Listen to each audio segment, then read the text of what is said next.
Ok. Então, tá bom. Gente, nós iremos fazer uma oração para a gente poder iniciar.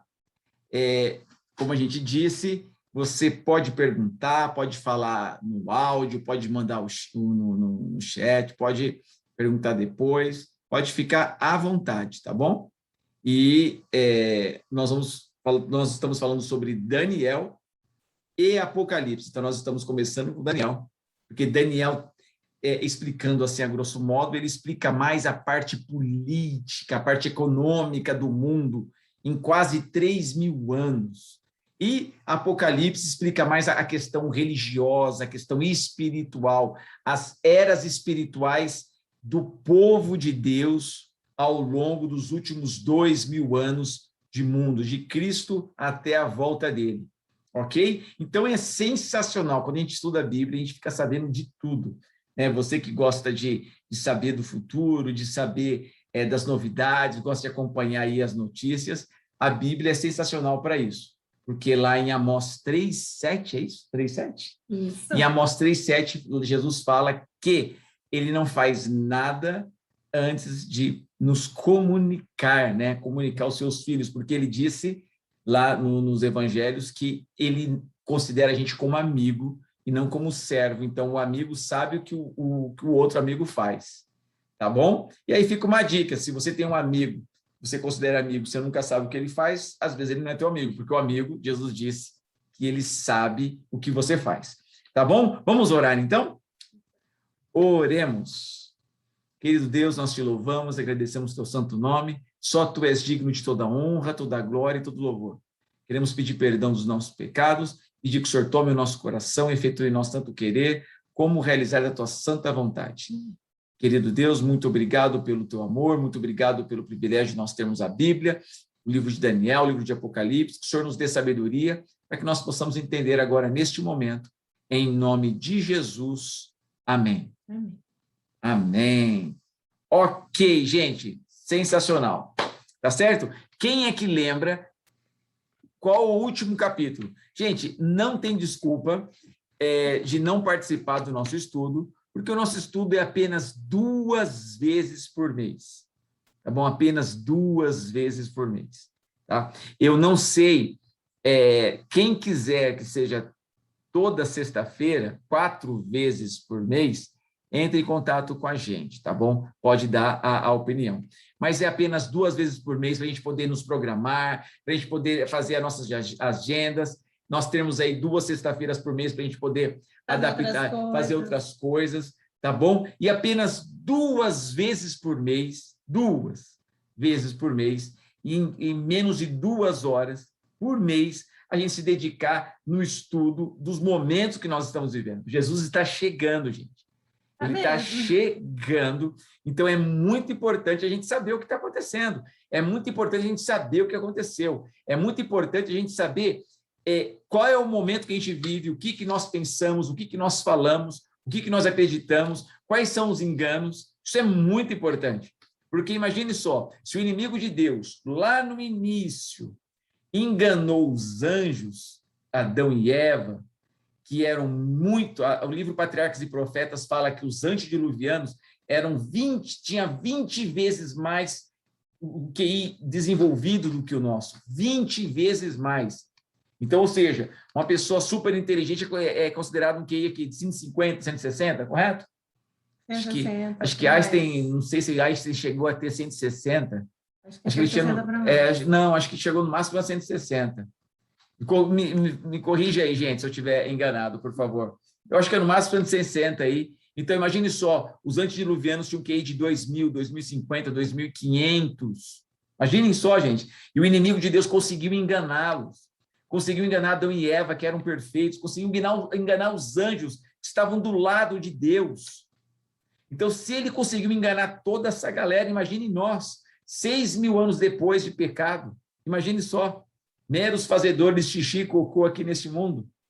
E com certeza ele nos engana, então é muito importante a gente poder entender isso. Então vamos lá. Nós falamos, na última encontro que nós tivemos, nós falamos sobre Daniel 2.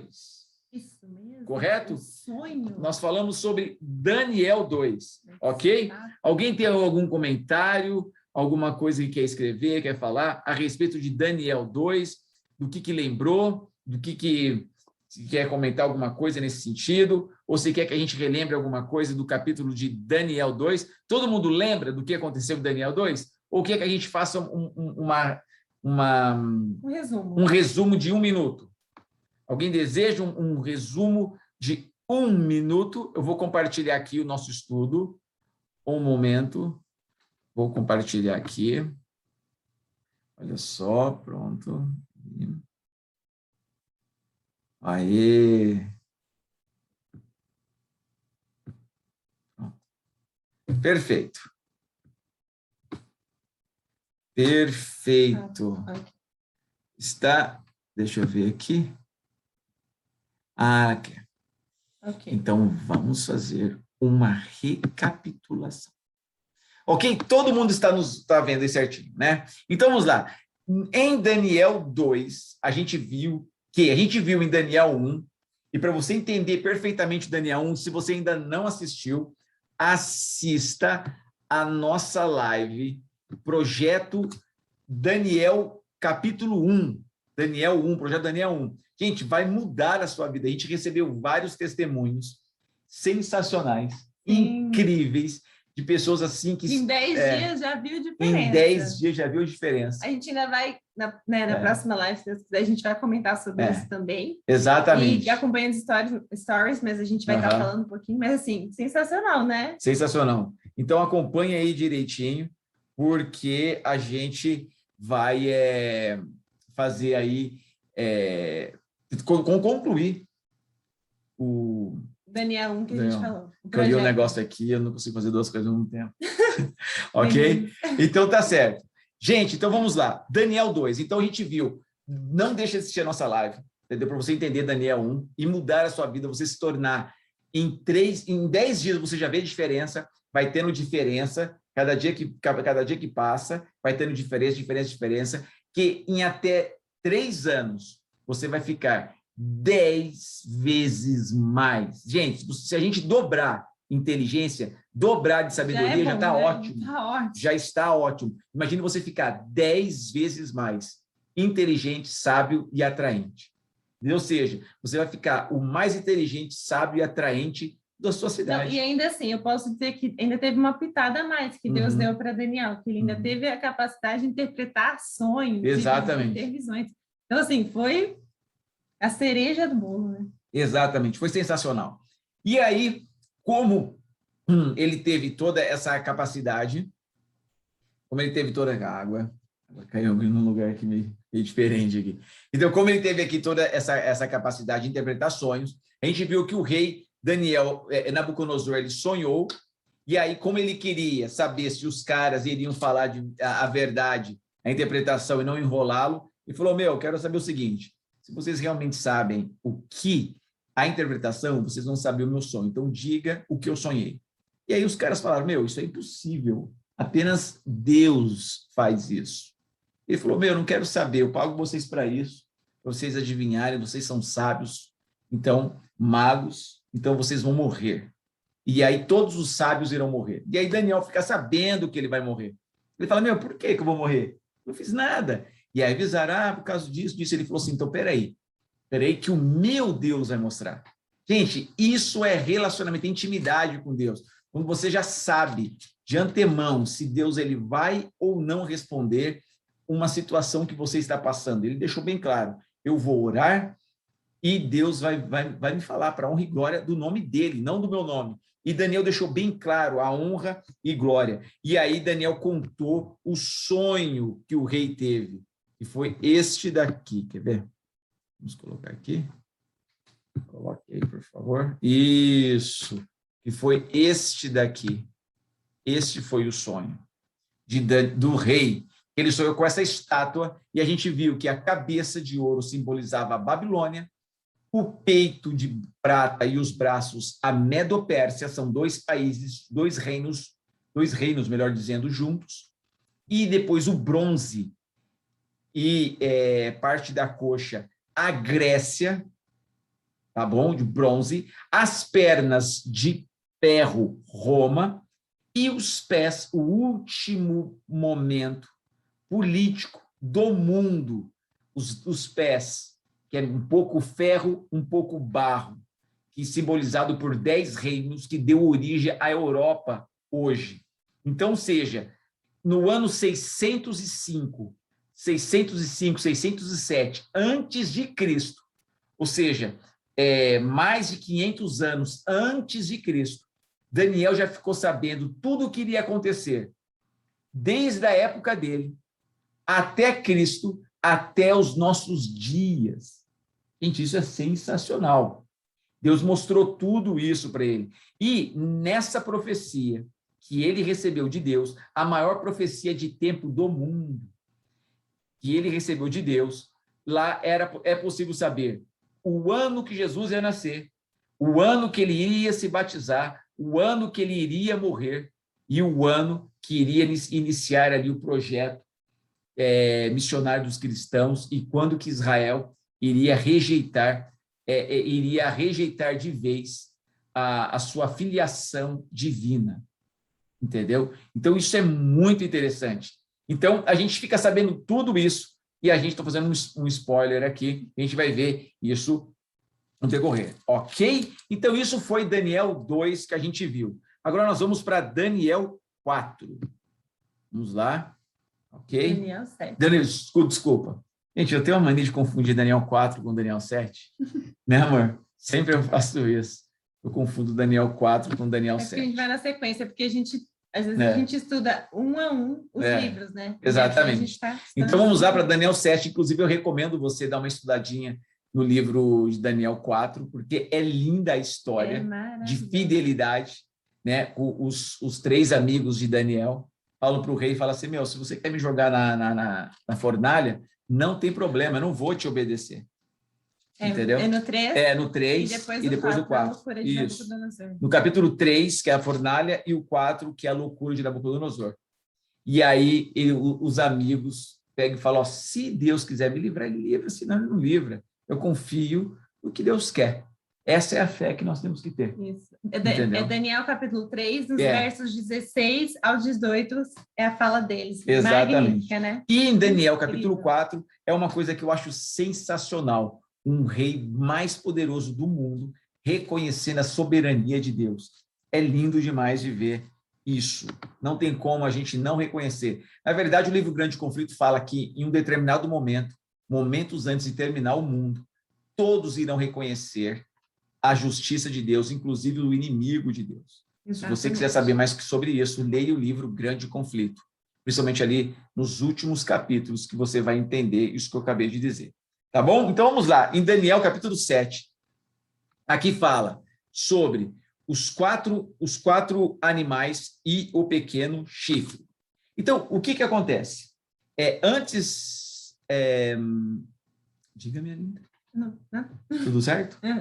Então, tá bom. Então, Daniel, capítulo 7, fala sobre os 4 animais e o pequeno chifre. Tá bom? Então, vamos lá. O que acontece, gente? Deus... ele falou a mesma coisa, o capítulo 7 de Daniel é a mesma coisa do capítulo 2. Simples assim. Se você for no livro de Apocalipse, as 3 partes repetem os mesmos períodos, só que fala a mesma coisa de formas diferentes. Entendeu? Então, ou seja, o capítulo 2 foi para explicar para o rei, assim, a grosso modo, né, de uma vez. Tá bom? O capítulo 7, Daniel quis saber mais os detalhes. Então, Deus, ele pegou e detalhou mais. Só que, ao invés de ele usar uma estátua, ele usou animais. Mas por que Deus usou animais? Porque era referência da época, era o que eles conheciam. Deus não podia usar, por exemplo, robôs, carros, aviões, prédios, porque não tinha isso na época. E eu acho que vocês sabem também, até hoje, muitos animais representam países. Então, se você for lá no Google, você vai ver qual país, por exemplo, representa aqui os Estados Unidos. É uma águia, certo? Qual animal, né? Qual animal, desculpa. Um animal que representa aqui o lugar que a gente... Exatamente. A águia. E aí, por exemplo... na Inglaterra, um cachorro. Um cachorro. E aí vai. Se você fizer uma pesquisa... os países têm um animal como representante. Exatamente. Naquela época não era diferente. Não era diferente. Muito bem lembrado, amor. Então, ou seja, e naquela época não era diferente. Então, os países estavam sendo representados pelos animais, tá bom? Então, vamos lá ver o que é isso. Então, capítulo 7 fala como Deus revelou o futuro do mundo através de um sonho, onde o sonho foi verificado na história e qual será o poder religioso que governará o mundo. Gente, isso é muito importante. E esse poder religioso, hoje em dia, tá? Hoje em dia, quanto mais ele tem o poder, mais ele demonstra que não tem poder. Existem muitos teólogos que falam, não, esse poder religioso, ele está fraco, ele está adormecido. E quanto mais ele aparentar adormecido, mais ele está exercendo o poder. É impressionante o engano do inimigo, tá certo? Gente, se alguém tiver alguma dúvida, algum comentário, pode fazer agora ou depois. Então, vamos lá. Vocês lembram que, olha só, vocês lembram que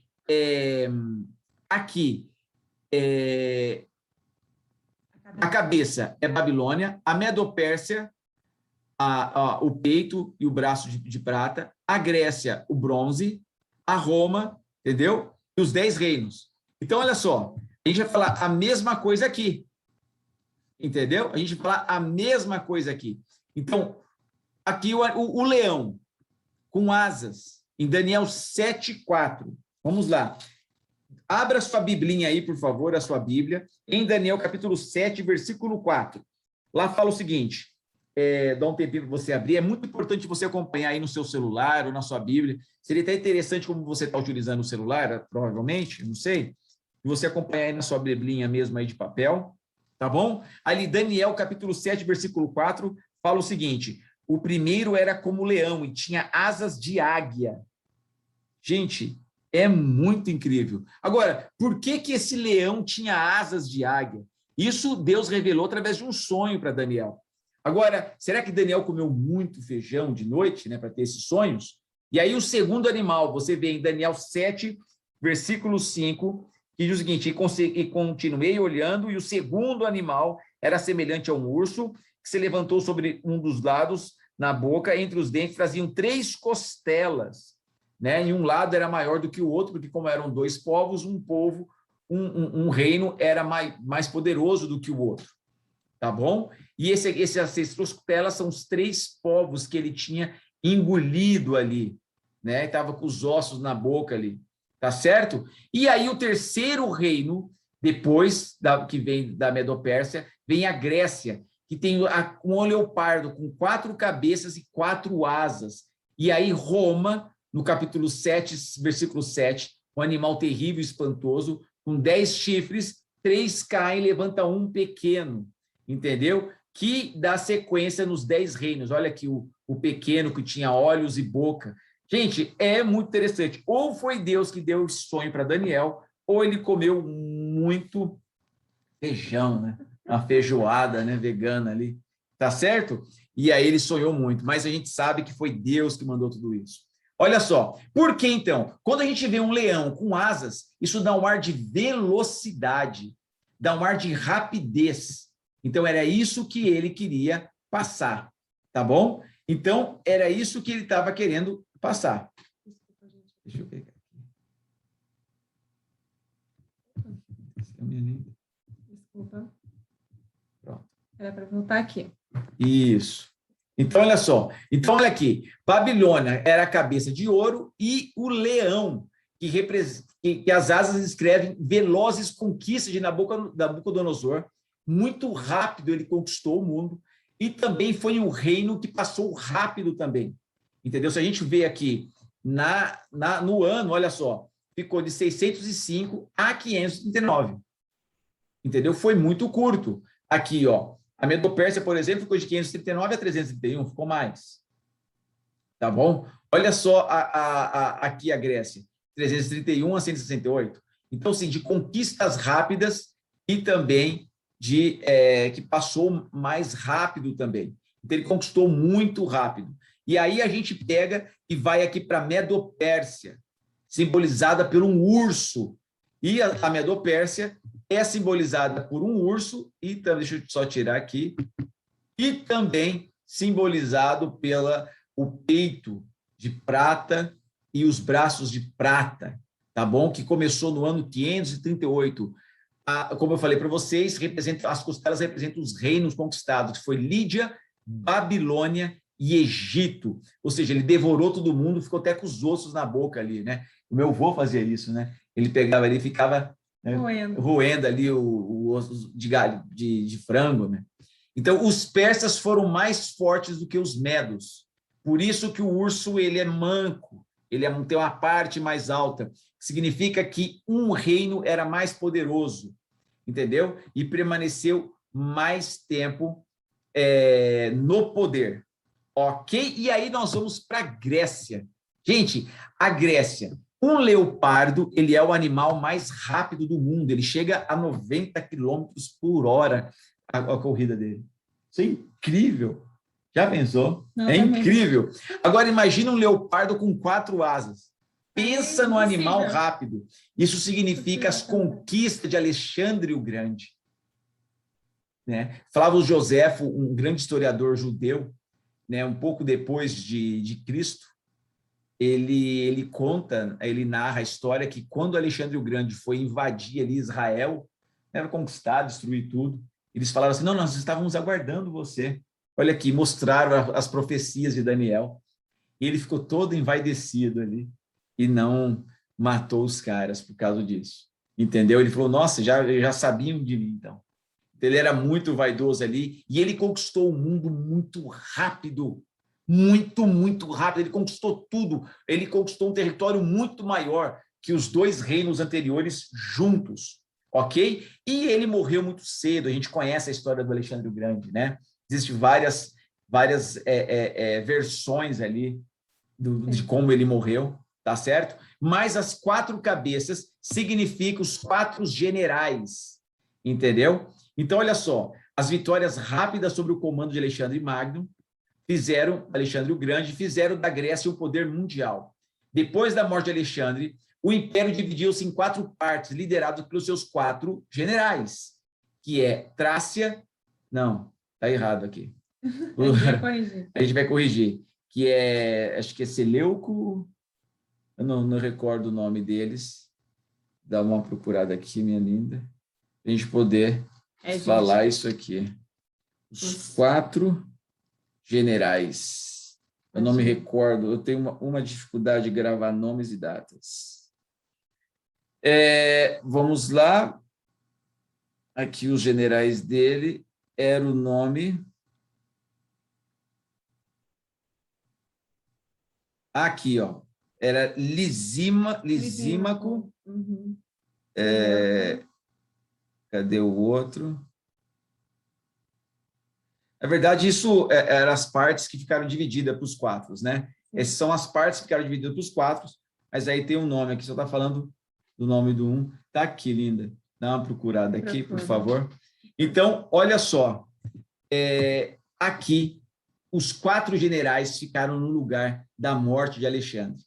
E depois, no ano 168, Roma invadiu e tomou tudo, e foi o maior reino. Você percebe que a maior parte do corpo humano são as pernas, né? Olha só, eu tenho um amigo que é o contrário, é o tronco, mas normalmente são as pernas. Então, o que acontece? Achou? Qual que é o nome, linda? Então, é o Cassandro. Isso. Lisímaco. Uhum. Seleuco. E Ptolomeu. Ptolomeu, só lembrava do Seleuco. Ok? Mas os reinos estavam certos. Os reinos, isso. Cada um ficou ali com o seu reino. Tá certo? E aí, o que acontece? É o maior reino da história. Eles começaram a governar 168 antes de Cristo e governar até 476 depois de Cristo. E aqui tem um ponto de interrogação de propósito. Nós vamos falar por que está esse ponto de interrogação. Ok? Na verdade, eu vou antecipar. A gente percebe que aqui está Roma, ferro, e aqui é barro com ferro, os pés. Significa que Roma está até hoje. Roma está por detrás tudo até hoje. E como que foi possível? Fazendo um spoiler, antes Roma era um poder político, quando eles começaram a perder poder por causa dos bárbaros, né? Roma ela se mantinha com os escravos. Depois ali de 600 anos no poder, eles começam ali a relaxar e esses escravos e os povos bárbaros começam a ir conquistando pedaço por pedaço do Império Romano, que era gigante, gigante. E aí eles foram perdendo o terreno, eles perceberam que iriam perder e eles entenderam que deveriam não mais governar de forma política, mas de forma religiosa, fazendo um sincretismo religioso. A gente vai entender melhor sobre isso, ok? E depois, os 10 reinos, que devido à imigração maciça durante o período de 351 a 476, o Império Romano foi dividido em 10 pequenos reinos europeus. 10 pequenos reinos. E desses 10 reinos, 3 se acabaram por causa deste daqui. Vocês estão vendo? Esse chifre pequeno que tem olhos e boca. Gente, isso é sensacional. Né? Um bicho que tem um chifre, que tem olhos e boca. Por quê? O que significa chifre na profecia? A gente vai ver também o que significa chifre. Por que está tanta ênfase em chifre nas profecias? Tá certo? Então, olha só. Os 4 animais e o pequeno chifre. Essa aqui é a parte dos pés. É a parte dos 10 reinos. Olha só. A partir do ano, vamos recordar aqui, 476, a partir do ano 476, os 10 reinos, eles surgiram, entendeu? Então, olha aqui que interessante. São os álamos, os francos, os borguinhões, os suevos, os visigodos, os anglo-saxões, lombardos, vândalos, ostrogodos, érulos. E aí, aqui onde o que é hoje, né? E é o que é hoje. Que legal, gente. Os álamos é a Alemanha hoje, os francos, esse é muito fácil, né? A França, os borguinhões, esse é o mais difícil, na minha opinião. É a Suíça, os suevos, dá um ar de Suécia, não dá um ar de suecos, né? Mas não, é Portugal, os visigodos, a Espanha, os anglo-saxões, a Inglaterra, a Grã-Bretanha, os lombardos, a Itália, e os vândalos, ostrogodos e os érulos, eles foram extintos pelo chifre pequeno. E aonde a gente vê isso, gente? Em Daniel, capítulo 7, versículo 24. Vamos ler? Daniel, capítulo 7, versículo 24, diz o seguinte: os 10 chifres correspondem a 10 reis. Então, a gente acabou de ver que em profecias, chifre significa reinos, poder.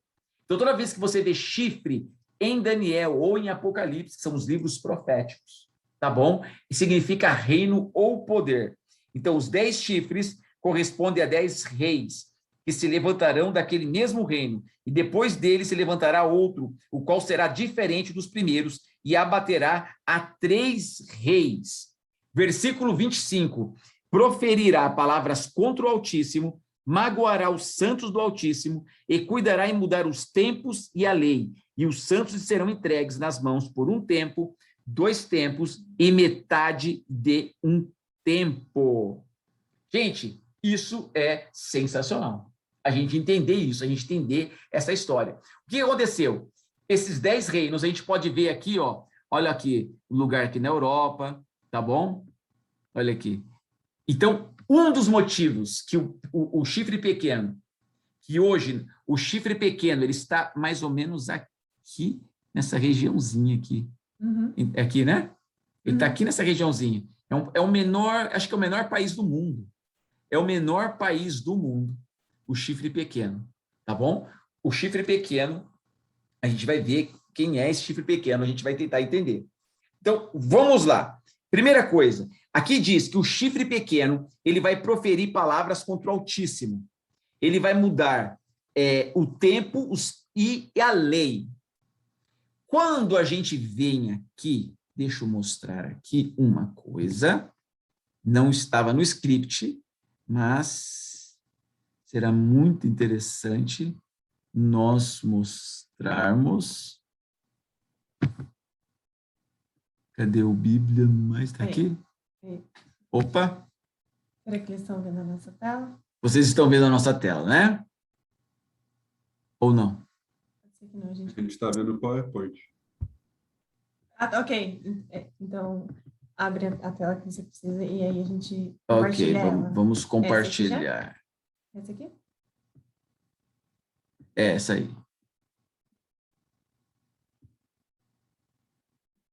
Pronto, vai.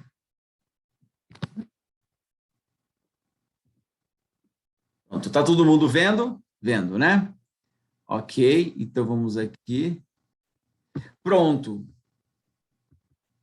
Tá todo mundo vendo aqui? Sim. Ok, obrigado.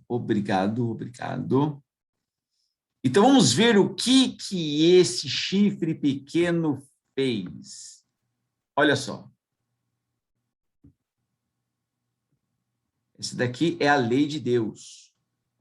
Os 10 mandamentos. E o 4º mandamento para lembrar do sábado. Tá bom? Cadê aquela parte que mostra a Não, que mostra o... Okay, Achei. Então, vamos lá. Não estava mesmo no script. Não estava mesmo no script. Então, vamos colocar aqui. Gente, olha só. Olha o que o chifre pequeno fez. Essa é a lei de Deus. Se você abrir em Êxodo capítulo 20, versículo 3 ao 17, aqui tem os 10 mandamentos de Deus. O primeiro mandamento é: não terás outros deuses diante de mim. No catecismo, lá fala: amar a Deus sobre todas as coisas. Né? Eles alteraram, tá? Isso começou no Concílio de Nicéia, em 325 a 329, e depois foi concluído, né, o decreto mesmo foi no Concílio de Laodiceia, um pouco depois. Começou no Concílio de Nicéia, em 329, e aí depois concluiu no Concílio de Laodiceia. Ok? Que foi o decreto. Então, até aqui, tá tudo bem, vamos colocar tudo bem. Né? O segundo é: não farás para ti imagem de escultura. Onde que está aqui mesmo? Aqui, né? Isso, no Concílio de Nicéia, em 360, Laodiceia, em 364. Tá bom? E o Concílio de Nicéia, que quando o Constantino fez ali o sincretismo religioso, misturando o cristianismo com a religião pagã. Tá? Então, aqui, ó, não farás para ti imagens de esculturas, não as adorarás. Aí, ó, não tem, foi tirado. Lembra que a gente leu aqui? Lembra que a gente leu lá? Vamos voltar ali, em Daniel, capítulo 7. Em Daniel, capítulo 7, no versículo 25. Olha lá: magoará os santos do Altíssimo e cuidará em mudar o tempo e a lei. Então, ou seja, tirou, entendeu que tinha que tirar, tirou. Não tomar o seu santo nome em vão. Então, ele pegou o terceiro mandamento, entendeu? Ele pegou o terceiro mandamento, deixa eu colocar aqui um negocinho para poder ficar melhor. Né?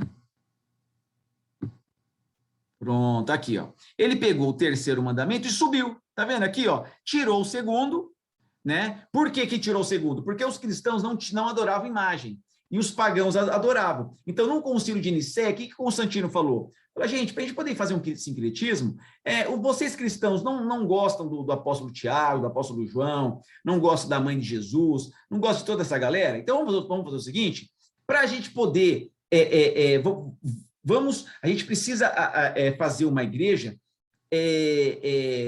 pós-moderna. Então, vamos mudar um pouquinho o nosso formato aqui de culto para a gente poder atrair pessoas para a nossa igreja. Então, o que nós vamos fazer? Como nós somos cristãos e eles adoram imagens, vamos pegar imagens e colocar o rosto dos símbolos cristãos.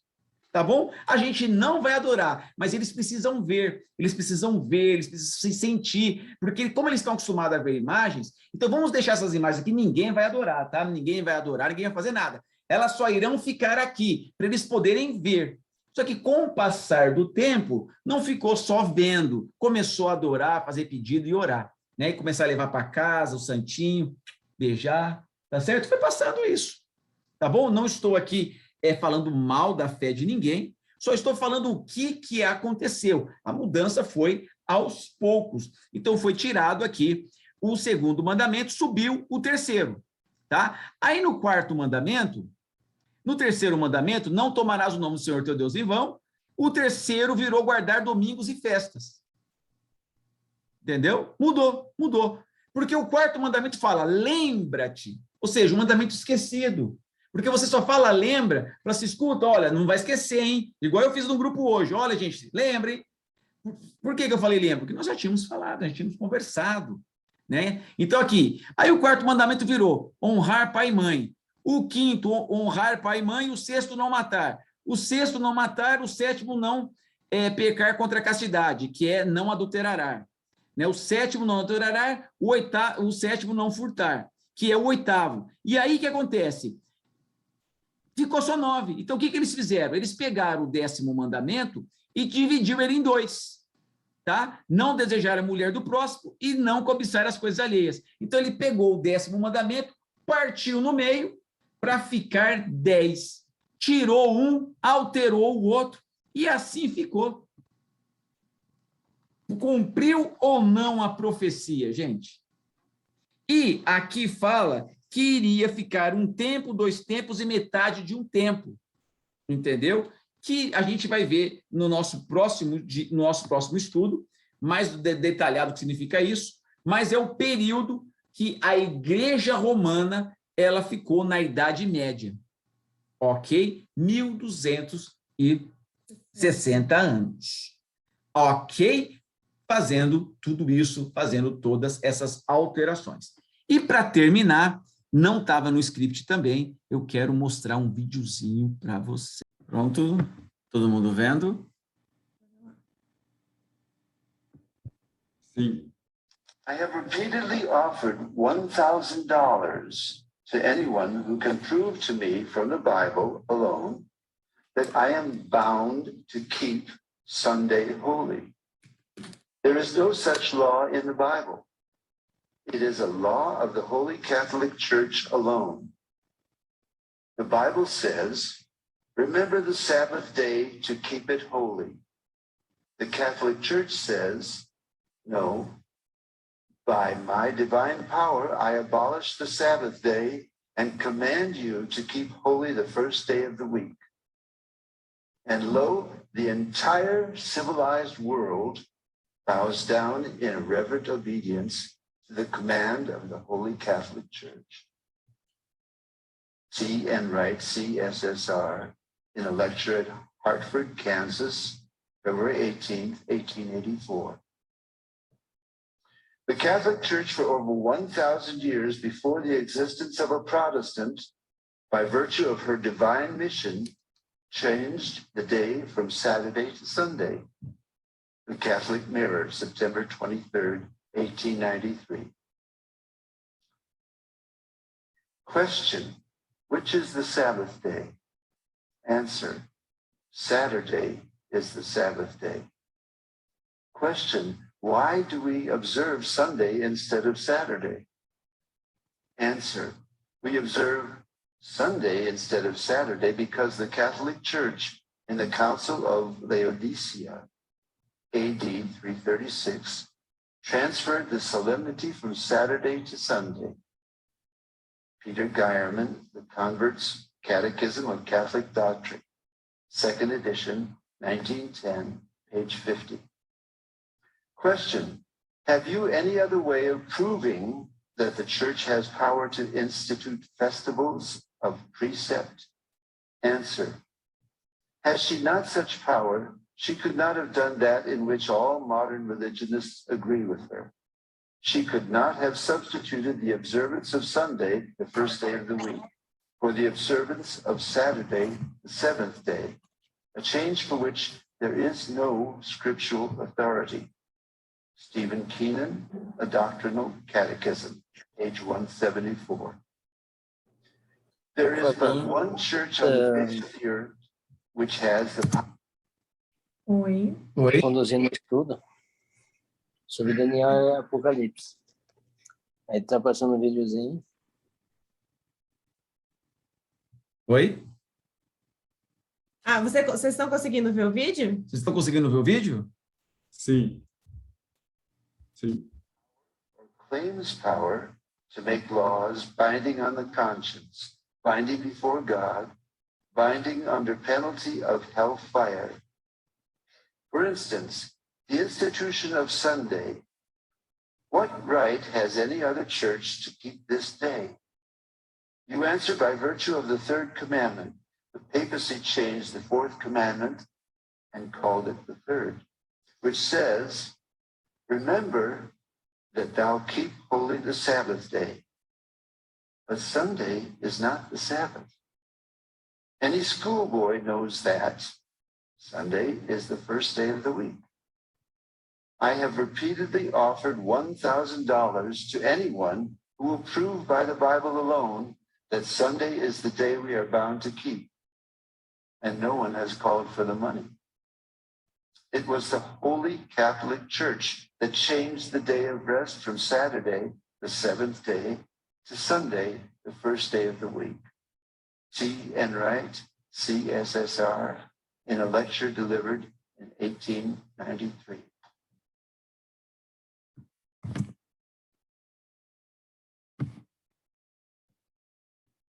Ok. Ficou claro quem é o chifre pequeno de Daniel 7, versículo 24 e 25? Alguém ficou com alguma dúvida de quem é o chifre pequeno? Tudo certo? Então, ficou muito claro, muito claro. E você viu que ele faz um desafio, né, esse bispo. Ele fala, eu estou oferecendo $1.000, que hoje aí passa de R$6.000, tá? Para quem me provar na Bíblia que houve alteração. Ele falou, não tem na Bíblia. Nós temos essa autorização de mudar. Então, todo mundo que guarda o domingo está ajoelhando para a igreja romana. Ok? Foi isso que o bispo disse. Ok? Então, como é interessante, gente. Lembra que nós estudamos nosso primeiro estudo, que eles acharam aqueles manuscritos do Mar Morto datado em 259 a.C., que comprova ali que Daniel recebeu de fato inspiração divina, porque só alguém inspirado com Deus consegue antever algo de séculos na frente. Como é que ele conseguiu antever que alguém ia alterar o tempo e a lei? Foi muito preciso, né? Foi muito preciso. E que esse poder iria destruir 3 reinos. E foi isso que aconteceu. Foi isso que aconteceu. Roma destruiu esses 3 reinos, por quê? Aqueles 3 reinos, eles estavam também fazendo uma religião, um sincretismo religioso. E eles falaram, não, aqui quem faz sincretismo somos nós. Foi lá e destruiu esses 3 reinos. Ok. Gente, alguma dúvida?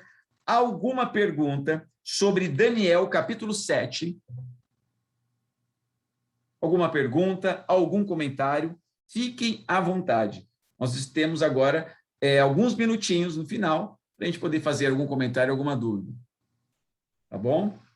Cada vez que, eu acho legal, cada vez que a gente vai se aproximando mais a algum texto, a gente vai trazendo uma coisa que está acontecendo hoje também, né? A gente está estudando Daniel, né? Que era parte dos governos, da política e tal, e cada vez a gente vai chegando em assuntos mais... Exatamente. Exatamente. Gente, vai ficar cada vez mais interessante o nosso estudo. A gente vai entrar em temas incríveis, em temas de discernimento, porque agora a gente está só na questão teológica. Mas nós vamos entrar na questão de discernimento. O que isso tem a ver conosco hoje? Será que nós estamos sendo enganados? Porque só existe 2 maneiras.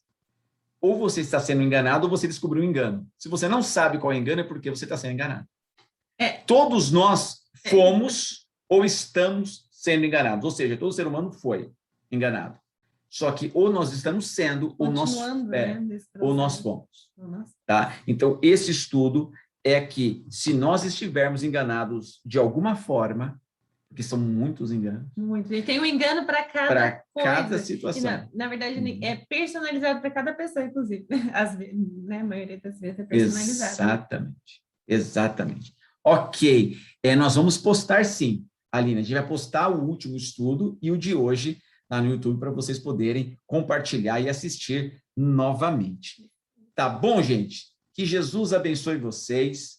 Se alguém tem mais uma dúvida, algum comentário, fique à vontade, tá? Se alguém tiver um pedido de oração também, pode já fazer. Coloca aqui, a gente anota, já escreve aí. Se não quiser escrever o pedido, só colocar o nome. Fala aí o nome que todos nós iremos orar. Todos nós, ok? Quem colocar o nome aí, pelo grupo, né? Nós já oramos por vocês. A gente vai orar específico, mais uma vez. Tá bom? Se não quiser colocar o pedido, só colocar o nome e a gente vai orar. Todo mundo, tá bom, gente? Combinado? Quem colocar o nome, a gente vai orar por essa pessoa.